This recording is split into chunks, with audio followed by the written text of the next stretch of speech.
Le palais du roi Stéphane était en émoi. C'étaient des allées et venues interminables de gens qui couraient de tous les côtés, ne sachant où donner de la tête. Et à travers tout le royaume, personne n'ignorait que la princesse Aurore devait revenir le soir même dans la demeure paternelle. La nouvelle s'était répandue bien au-delà des frontières. Le roi Hubert s'était rendu chez son ami et voisin, le roi Stéphane, avec un jour d'avance, et son cœur était empli de joie. Tout le monde savait que le mariage de la charmante Aurore et du jeune prince serait célébré à l'occasion du bal d'anniversaire.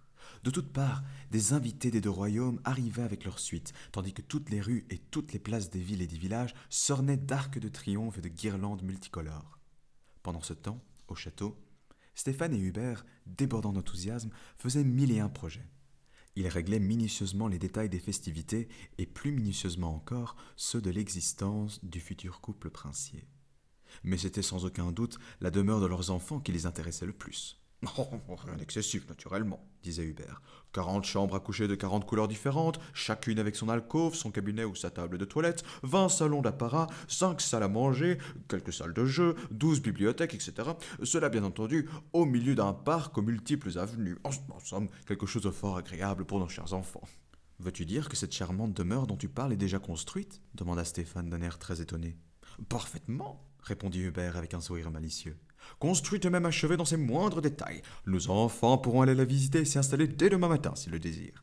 Et il se mit à sourire, ravi de la belle surprise qu'il avait préparée là pour son fils et pour la fille de son meilleur ami. Hubert, fit tristement Stéphane, il ne faut pas que tu t'étonnes de ma surprise et de la légère déception que j'éprouve. C'est que je n'ai pas encore vu ma fille et que, déjà, tu parles de son départ. Mais qui te parle de départ? Tu pourras la voir chaque fois que tu le désireras.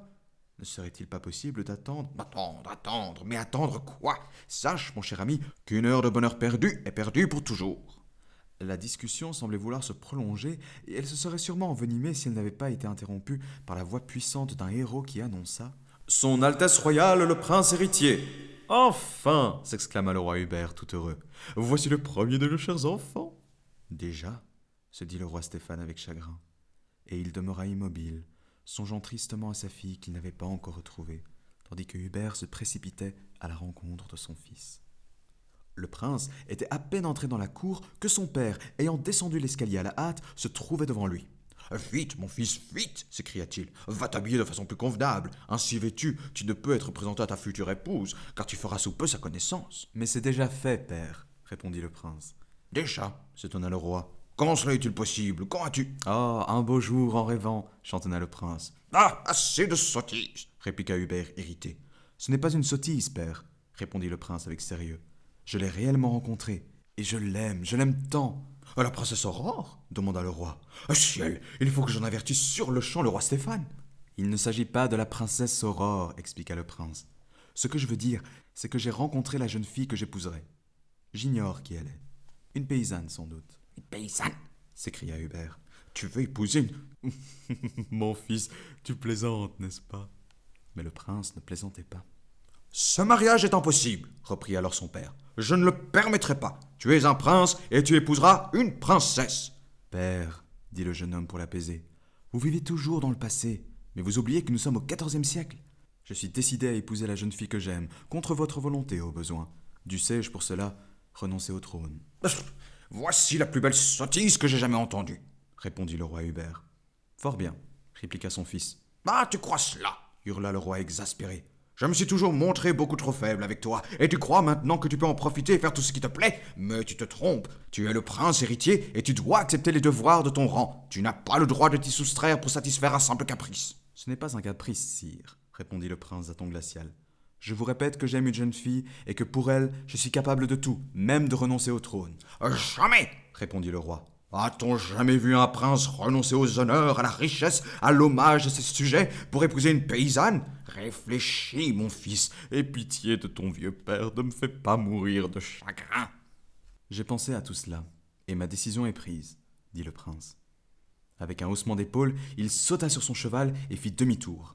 Les courtisans, les serviteurs et les héros qui assistaient à la scène s'écartèrent pour laisser passer le jeune prince. Reviens, cria le roi Hubert, reviens, mon fils. Mais le jeune prince avait déjà franchi le portail du château et se dirigeait vers le bois au grand galop.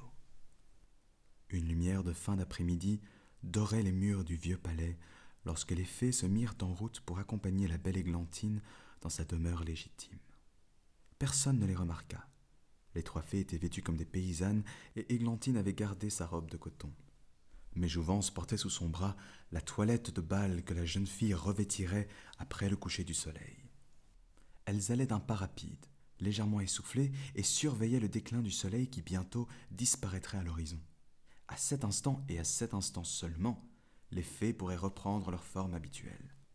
Alors, Églantine revêtirait sa belle robe et retrouverait son véritable nom, celui de princesse Aurore. Les ombres s'amassaient autour d'elle quand par une porte dérobée, elles se glissèrent dans la cour. Silencieuses, elles traversèrent furtivement cette cour, passèrent sous une voûte sombre et entrèrent dans le palais sur lequel tombait la nuit. Elles traversèrent des corridors noirs, montèrent des escaliers en colimaçon. Enfin Jouvence, qui les conduisait, ouvrit la porte de la chambre de la princesse. « Nous voilà arrivés », murmura-t-elle, comme elles entraient sur la pointe des pieds. « Bénévole, veux-tu tirer les verrous, je te prie ? Toi, Sapience, ferme les rideaux. Tandis que le soleil ne sera pas couché, nous ne serons pas complètement en sécurité. »« Assieds-toi, ma chérie, » dit Jouvence, « et mets-toi à l'aise. Nous allons voir ton père pour lui demander si nous avons autre chose à faire. » Car, dans leur bienveillance, les fées cherchaient un moyen d'exaucer les vœux de la princesse au sujet du jeune inconnu. Elles se hâtèrent de sortir, laissant Églantine, ou Aurore comme on l'appelait au palais, triste et sanglotante, tandis que le jour baissait et faisait croître en elle un sentiment de solitude. Mais bientôt, une mélodie, très douce et presque imperceptible, se fit entendre dans la chambre. Petit à petit, cette mélodie entoura la princesse qui sanglotait toujours, lui apportant une bienfaisante sensation de chaleur. Elle leva la tête et regarda autour d'elle. Il n'y avait personne dans la chambre. Mais, sur la cheminée, une chaude lumière semblait l'inviter, semblait lui dire d'approcher. Comme envoûtée, Aurore se leva et se mit à suivre la mélodie qui l'appelait en direction de la lumière. Tandis qu'elle approchait, le fond de la cheminée s'ouvrit, laissant voir une pièce grossièrement carrelée et brillamment illuminée. Dans la pénombre, elle entrevit un escalier dont les marches menaient vers la lumière. Aurore monta les degrés, comme portée par la mélodie. Maintenant, la musique se répandait dans tout le palais, jusque dans les salons les plus éloignés. C'est alors que les fées l'entendirent. « Écoutez !» s'écria Jouvence. « C'est Maléfice !»« Églantine !» gémirent-elles. Elles coururent à la chambre de la princesse, mais il était déjà trop tard. Elles eurent tout juste le temps d'apercevoir la jeune fille qui disparaissait au sommet de l'escalier enchanté. Elles voulurent s'élancer à sa poursuite, mais à cet instant, l'escalier disparut brusquement, laissant place à une épaisse muraille. « Unissons nos pouvoirs !» dit Jouvence. « Au travail, vite !» Et sous la force des 3 baguettes magiques, le mur s'écarta lentement pour les laisser passer. Mais il était trop tard. Quand elles arrivèrent en haut de l'escalier, la princesse, toujours sous la domination du maléfice, ignorant tout à fait le danger qui la menaçait, avançait vers un recoin plein d'ombre où l'attendait Maléfice. À côté de la sorcière se profilait dans l'ombre la forme d'un curieux objet, un fuseau. Il avait été oublié dans ce grenier 16 ans plus tôt, le jour même où le roi Stéphane avait ordonné que tous les fuseaux du royaume fussent brûlés en place publique. Mais en ce jour fatal, personne n'était monté là-haut, et voilà pourquoi l'on ignorait qu'un vieux fuseau hors d'usage y était resté. Et comme, depuis lors, jamais personne n'y était revenu, on était bien loin de soupçonner son existence. Maintenant ce fuseau, le seul fuseau de tout le royaume, se trouvait là, dans l'ombre, à côté de Maléfice. À pas de somnambule, Aurore approchait lentement. « Ne touche à rien !» lui crièrent les fées. Alors, de sa voix diabolique, Maléfice ordonna « Prends le fuseau !» Inconsciente, Aurore tendit une main fragile, et à peine l'eut-elle posée sur le fuseau que la pointe pénétra dans sa chair tendre et que la princesse s'écroula. Maléfice se tourna vers les fées et leur dit d'un ton railleur « Pauvres sottes !» Elle riait maintenant. « Vous espériez que votre misérable pouvoir serait le plus fort. Eh bien, vous pouvez l'emmener, votre précieuse Aurore, maintenant !» Avec un rire cruel, Maléfice disparut dans un tourbillon de fumée épaisse et noire, laissant les fées en larmes près du corps inanimé de la pauvre petite princesse. Jamais, dans l'histoire du royaume, on n'avait vu comme ce soir le peuple tout entier abandonner son travail pour regarder le soleil flamboyant glisser derrière la ligne verte des collines. Dans la salle du trône, les deux rois le contemplaient, eux aussi. Quand il eut enfin disparu, et que de partout éclatèrent les vivas de la foule impatiente, le roi Stéphane se sentit soulagé d'un terrible poids. En souriant, il se tourna vers son ami. Mais tout à son propre chagrin, le roi Hubert ne lui rendit pas son sourire. Enfin, se décidant à parler, il dit, visiblement embarrassé, « Stéphane, j'ai une grave nouvelle à t'apprendre, au sujet de mon fils. »« Ah oui, bien sûr !» répondit Stéphane, toujours souriant. « Où est-il donc, ce garçon ?» En cet instant, il éprouvait une vive tendresse à l'égard de son futur gendre. « C'est justement de cela que je dois te parler. » Mais le malheureux ne devait pas achever sa confession. « Mes amis, je crois qu'Aurore vient d'arriver !» s'écria la reine en se précipitant dans la salle du trône. Dans la cour, en effet, à la lumière des torches, l'orchestre venait d'entonner l'hymne « Vive la princesse Aurore !» Et impatiente, la foule attendait toujours. Mais Aurore n'arrivait pas. Elle dormait, plongée dans un sommeil enchanté, sur la couche où les fées l'avaient allongée. Les trois fées demeurèrent quelque temps auprès d'elle, contemplant avec tristesse la jeune princesse qu'elles avaient élevée avec tant d'amour, qu'elles avaient avec tant de soin cherché à protéger des ruses de maléfices. « Pauvre roi Stéphane !» soupira Sapience quand elles s'en allèrent. « Et pauvre reine, cette nouvelle leur brisera le cœur. »« Ils ne l'apprendront pas, » dit Jouvence. « Je vais les endormir aussi, et ils ne s'éveilleront que lorsque l'enchantement de la princesse aura pris fin. » Elles volèrent d'un bout à l'autre du palais, semant partout où elles passaient une poudre magique qui endormait tous ceux qui en étaient touchés. Bientôt, elles arrivèrent dans la salle où se tenaient les deux rois et la reine, et elles répandirent de la poudre sur eux. Et bien que tous deux eussent beaucoup de peine à garder les yeux ouverts, Hubert poursuivait dans un murmure.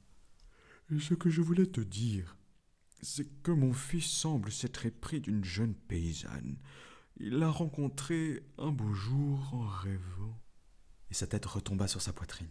« Une jeune paysanne ?» s'écria Jouvence. « Qu'il a rencontrée un bon jour en rêvant ? Mais alors le fils du roi et l'étranger d'Aurore ne font qu'un. Courons immédiatement à la cabane et ramenons-le, lui seul peut la sauver. » Bientôt, 3 lumières minuscules s'élançaient en dansant à travers la nuit profonde. Le château dormait. Tous ses habitants étaient enveloppés d'un voile enchanté qui arrêtait la marche du temps. Alors que les fées quittaient le palais, le beau prince approchait de la petite maison forestière. Il sauta à bas de son cheval pour se regarder dans l'eau d'une source. Avant de rencontrer la jeune fille qu'il aimait, il voulait être sûr d'avoir bonne apparence. Mais ce n'était pas Églantine qui l'attendait à la fenêtre de la cabane. C'était Maléfice, qui s'était tapie dans l'obscurité de la chambre.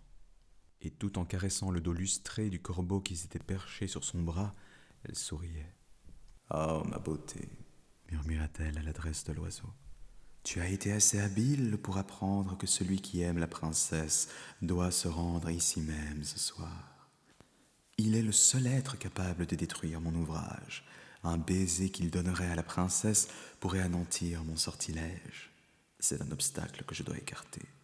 Nous ne pouvons manquer ce rendez-vous. » À cet instant, les pas du prince résonnèrent sur le seuil de la cabane. « Ah !» dit Maléfice. « Voici notre beau jeune homme. Fort bien. » Dans l'obscurité, un diabolique froissement d'ailes lui répondit. Au dehors, le prince redressa la tête, arrangea son manteau et frappa à la porte de la cabane. « Entrez !» s'écria Maléfice en adoucissant sa voix autant qu'elle le pouvait. Le prince ouvrit la porte et entra. En le voyant sur le seuil, resplendissant de jeunesse et magnifique dans son élégant manteau de soie, Maléfice eut un sursaut de stupéfaction.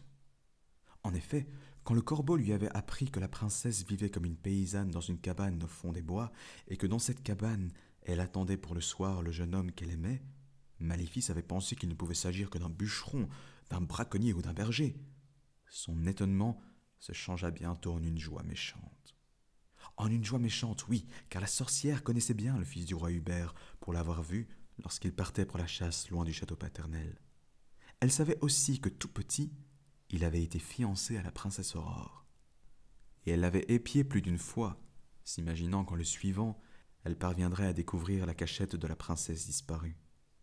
C'étaient là des efforts bien inutiles, du reste, puisque le prince ignorait tout de cette affaire. En effet, il eût été fort étonné d'apprendre qu'il était fiancé à une princesse. Et voici qu'il venait de lui-même se jeter dans le piège, de sorte que la victoire de la sorcière serait complète.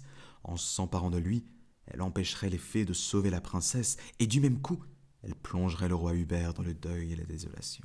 « Eh bien, pour une surprise, c'est une bonne surprise, » se dit-elle en souriant. « J'avais préparé le piège pour un paysan, et c'est un prince qui vient s'y faire prendre. La chance me favorise. » Avant que le jeune homme qui clignait les yeux dans l'obscurité eût pu comprendre ce qui arrivait, Maléfice ordonna « Saisissez-le !» Alors, toute une troupe d'esprits malins surgit de l'ombre. Ils ligotèrent le prince et capturèrent son cheval à l'aide d'un grand filet. Les esprits s'envolèrent, emmenant le captif qui allait être jeté dans un cachot du château de Maléfice, le château des ténèbres. La sorcière les suivait. À peine eut-elle disparu que les 3 fées arrivèrent, portées par leurs infatigables petites ailes. Mais il leur suffit d'ouvrir la porte de la cabane pour comprendre qu'un malheur était arrivé. Les tables et les chaises avaient été renversées. Un objet oublié gisait à terre. C'était un chapeau orné de plumes. « Le chapeau du prince !» s'exclamèrent-elles stupéfaites. « Encore un coup de Maléfice !» s'écrièrent-elles en chœur. Et sans songer le moins du monde à leur propre sécurité, elles quittèrent la cabane et prirent leur vol à travers la forêt en direction du château de Maléfice, prêtes à affronter le pire. Enfermé dans le cachot le plus sombre et le plus profond du château, le jeune prince était assis, la tête entre les mains. Près de lui, Samson piaffait et frappait le sol à coups de sabots furieux. Maléfice se tenait devant eux et ricanait. Elle portait, comme à son habitude, une robe toute noire, qui au moindre de ses mouvements faisait entendre un bruissement sinistre. « Allons, beau prince, allons, de quoi te plains-tu ? Un avenir merveilleux s'ouvre devant toi, car tu seras le héros d'une légende magnifique et qui n'a rien d'imaginaire. Écoute plutôt. À quelques lieues d'ici se dresse le palais du roi Stéphane, et dans la plus haute tour de ce palais, la princesse Aurore dort d'un profond sommeil, en rêvant à celui qu'elle aime. Mais, ô surprise, Aurore, le sais-tu, n'est autre que la jeune paysanne qui hier, dans une clairière de la forêt, a conquis le cœur de notre noble prince. » À ces mots, le jeune homme leva vivement la tête, frappé d'étonnement. C'était donc la princesse qu'il aimait, et maintenant il était prisonnier de Maléfice. Et en vérité, Aurore est la plus belle entre les belles, poursuivait la sorcière d'une voix cruelle. Elle a l'or du soleil dans les cheveux, des lèvres plus éclatantes que la rose, et toute la grâce du printemps dans la démarche. Mais elle dort d'un sommeil séculaire, et elle attend. Sais-tu ce qu'elle attend ? Une chose et une seule, le baiser de celui qu'elle aime. Le prince se leva d'un bond, prêt à fuir, mais des chaînes le retenaient impitoyablement. « Maudite sorcière !» hurla-t-il en cherchant à les arracher. « Maudite sorcière, délivre-moi !»« Tu n'es pas gentil, noble prince, » murmura Maléfice avec une politesse moqueuse. « Tu es à peine arrivé que tu veux déjà t'en aller ? Peut-être n'apprécies-tu pas mon hospitalité ?» Pour toute réponse, le jeune homme secoua violemment les chaînes, ce qui n'eut d'autre effet que de le ramener brutalement en arrière et de le projeter par terre. Cependant, le discours de la sorcière se poursuivait sur le même ton de courtoisie moqueuse. « N'aie crainte, je te laisserai partir. D'ici une centaine d'années, peut-être un peu plus, le beau vieillard que tu feras, mon héros, voûté par l'âge et les infirmités. Et quand, à l'appel de celui qu'elle aime, la princesse s'éveillera, tu auras là une belle occasion de lui démontrer que l'amour peut tout vaincre. » Le prince se prit à nouveau la tête entre les mains, et Maléfice éclata de rire. « Viens, mon bel oiseau, » murmura-t-elle au corbeau qui se tenait perché sur son épaule. « Laissons notre noble prince à ses joyeuses pensées. » Un instant plus tard, la porte se refermait sur lui avec un bruit sourd et métallique. Le prince et Samson restèrent seuls dans une obscurité glaciale. Toujours piaffant, le destrier se remit à frapper le sol de ruades furieuses. Mais tout était inutile désormais. Personne ne viendrait les délivrer, ou du moins pas avant un nombre infini d'années. Le prince laissa tomber sa tête, désespéré, l'esprit torturé par le souvenir d'Aurore et le cœur déchiré d'une douleur bien cruelle. Dire qu'il ne pouvait l'aider. Pauvre petite, elle courait un si grand danger. Quand les fées arrivèrent au château des ténèbres, Maléfice était assise sur son trône dans une grotte immense, tapissée de toiles d'araignée. Au centre de cette grotte brûlait un grand feu autour duquel les esprits malins exécutaient une danse pour célébrer la victoire de la sorcière.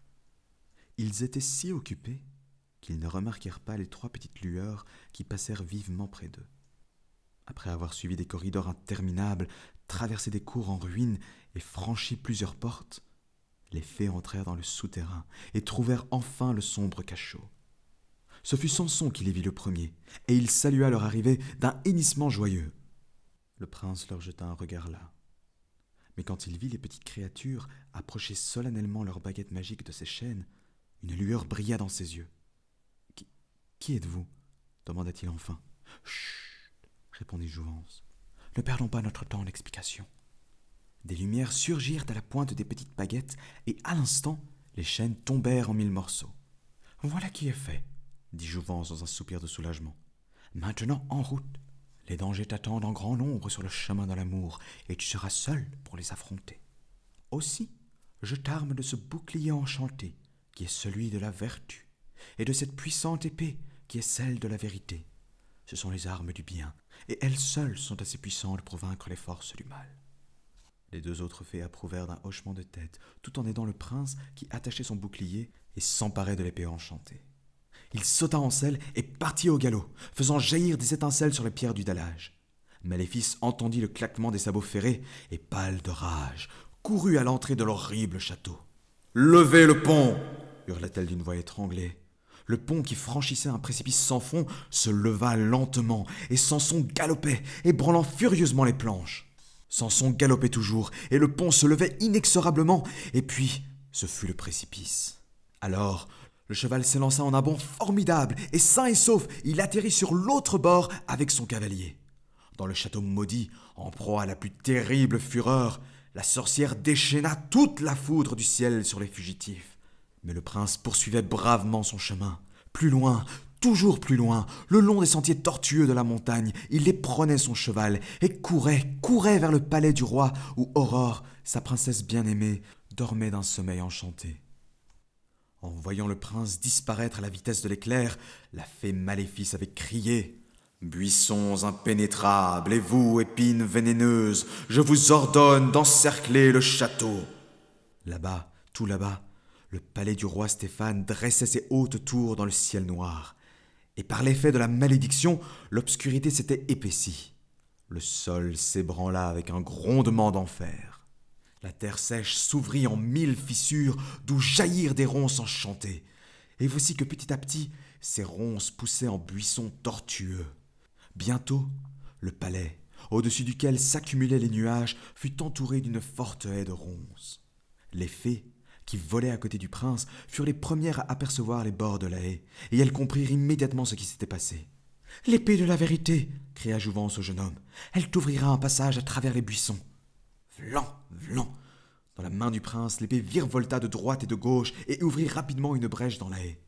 Toujours suivi des 3 fées, Samson bondit à travers cette brèche juste au moment où de nouveaux buissons naissaient à la place de ceux que le prince venait d'abattre. Le pouvoir magique de l'épée était donc de courte durée, mais suffisant néanmoins, car le prince, agissant promptement, parvint pendant quelques instants à maintenir ouverte la brèche qui lui permettait d'approcher du palais. « Ah !» s'écria-t-il, « nous y sommes !» Mais Maléfice n'avait pas abandonné la lutte. « Ô prince, fou que tu es !»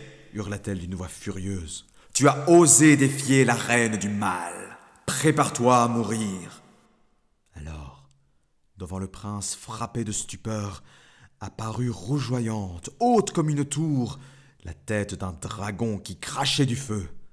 D'un coup de sa patte couverte d'écailles, le dragon jeta le prince à bas de son cheval. Le bouclier de la vertu glissa de son bras, sa main lâcha l'épée de la vérité. Il roula sur le sol, désarmé, incapable de respirer. Alors le monstre s'approcha de lui, prêt à le tuer. Mais les bonnes fées volèrent à son secours. Elles ramassèrent le bouclier et le lui passèrent au bras. Ensuite, elles poussèrent l'épée à portée de sa main. Vouf! Un souffle embrasé jaillit de la gueule du dragon, mais le bouclier de la vertu en repoussa les flammes. Les dents du monstre, effilées comme des lames de poignard, semblaient prêtes à mordre et à déchirer, mais le prince les brisa d'un coup d'épée. Frappé à mort, le dragon s'écroula. Grâce à l'aide des fées, le prince put trouver le chemin du palais endormi. Alors, sautant et bondissant, il gravit l'escalier de la tour qui conduisait à la chambre où dormait la princesse Aurore. Quand il y arriva, il s'arrêta un instant pour la contempler. Elle était plus belle encore que dans son souvenir. Puis il s'inclina doucement vers elle, et, au contact du premier baiser, la princesse s'éveilla. Alors, on entendit comme un soupir résonner à travers le palais. C'était le signal d'un doux réveil. Des torches endormies jaillirent des flammes éclatantes, et ceux qui les tenaient s'éveillèrent en s'étirant. Dans la cour, on entendit tinter la cascade de la fontaine. Devant les portes, les sentinelles reprirent leur garde. Aux cuisines, les maîtres queues se frottèrent les yeux, puis plongèrent les cuillères à nouveau. Les mauvaises herbes disparurent de la cour qu'elles avaient envahie. La poussière et les toiles d'araignée se dissipèrent. Et l'impénétrable ceinture d'épines qui avait interdit l'accès au palais se transforma en un brouillard qu'on aurait pu prendre pour cette légère brume qui monte de la campagne lorsque commencent à s'épaissir les ombres du soir. Le pouvoir de maléfice n'existait plus. Tout était revenu à son point de départ, au jour où, vers le crépuscule, le palais et ses habitants avaient été frappés par un sommeil qui devait durer jusqu'au réveil de la princesse. Combien avait duré ce sommeil ? Personne ne saurait le dire. Peut-être la malédiction et l'enchantement dataient-ils seulement d'hier ? Peut-être seulement de l'heure qui venait de s'écouler ? Peut-être, au contraire, avait-il eu lieu à une époque très lointaine ? Cependant, tout était rentré dans l'ordre. Le temps n'avait passé pour personne. Bref, il semblait que sous le coup de l'émotion provoquée par le retour imminent de la princesse, les habitants du palais s'étaient abandonnés à un court assoupissement. Dans la salle du conseil, le roi Hubert, le roi Stéphane et la femme de ce dernier dormaient côte à côte. La reine fut la première à ouvrir les yeux. Elle se souleva, la tête encore lourde de sommeil, et regarda autour d'elle. Le menton du roi reposait encore sur sa poitrine. « Oh !» murmura la reine en le secouant légèrement. « Stéphane !» Stéphane s'éveilla en sursaut. Il grogna et se mit à bâiller. « Oh, pardonne-moi, Hubert, » dit-il à son hôte qui sommeillait encore. « Que disais-tu » bâilla Hubert en s'éveillant lentement. « Qu'est-ce que je disais ?» Puis il se rappela sa querelle avec son fils. Il lui fallait avouer à son ami que le jeune prince se refusait à épouser la princesse Aurore. « Leurs Altesses royales, le prince et la princesse !» annonça le héros au même moment, tandis qu'éclatait une fanfare de trompettes d'argent. Puis, accompagnée par la douce musique de l'orchestre royal, la princesse Aurore fit sa première apparition, au bras de celui qu'elle aimait, le prince charmant. Le roi Stéphane et la reine dévorèrent des yeux la séduisante enfant qui descendait l'escalier de marbre dans leur direction. « C'est Aurore !» dit Stéphane en serrant d'une main tremblante les doigts de la reine. Hubert se tourna pour regarder à son tour.